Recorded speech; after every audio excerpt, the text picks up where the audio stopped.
即係當然咁用槍殺人都唔啱嘅，呢個比喻唔係咁好啦，sorry啦。但係個問題係，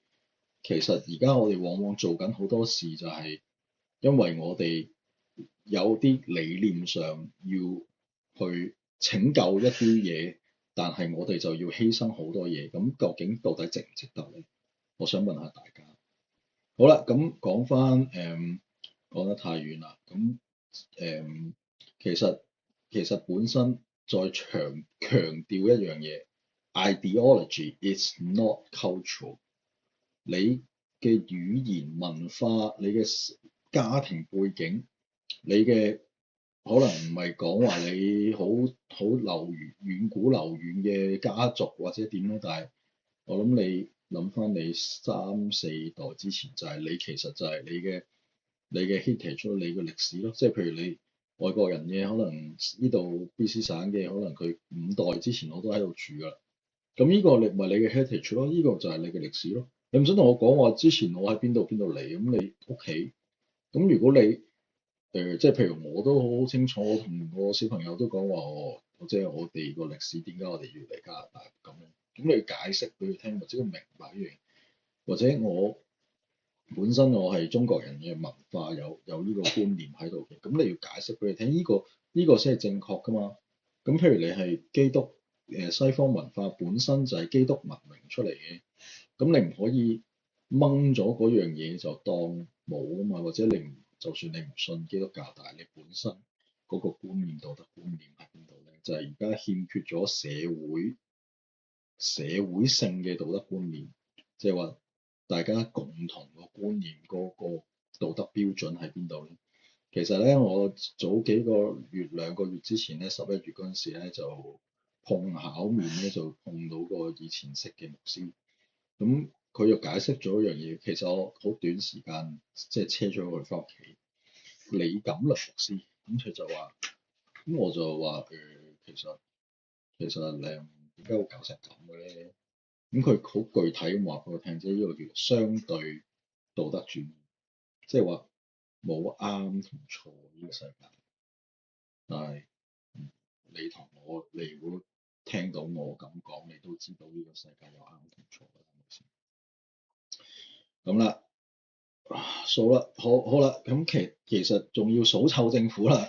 嚇，數臭政府點解要數臭政府咧？因為咁多條生命，你省政府完全係有責任。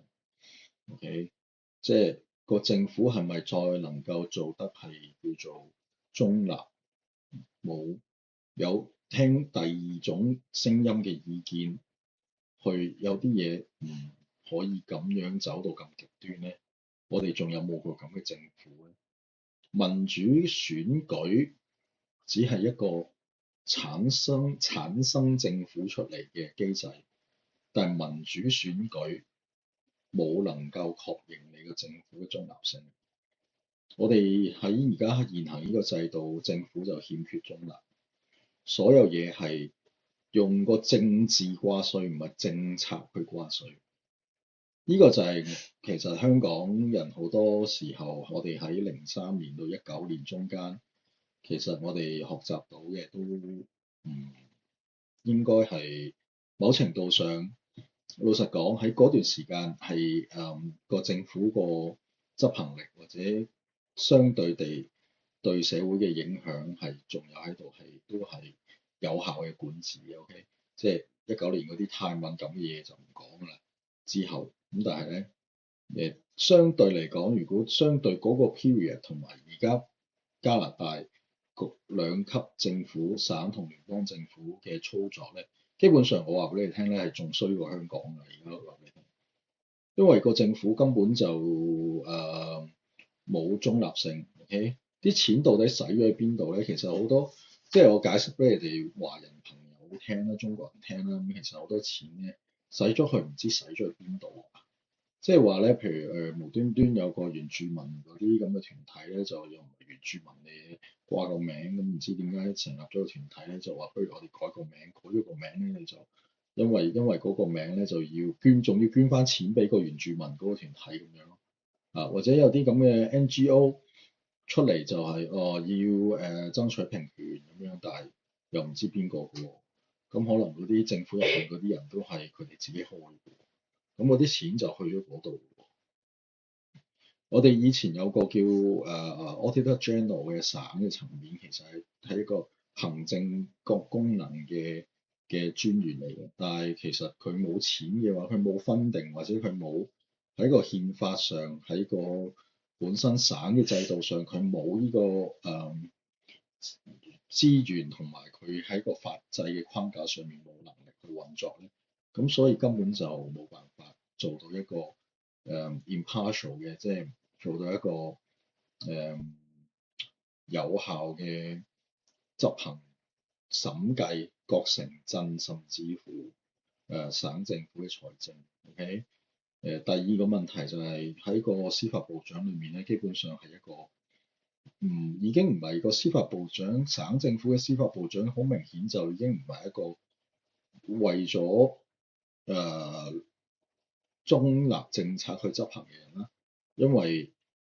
好明顯嘅，你見到譬如就算呢個原住民嘅 case，其實政府有好多觀點可以去打，去令到呢件事唔使喺法庭度解決嘅，了結件事嘅，甚至乎，但係好明顯，因為呢個左膠政府、左膠女士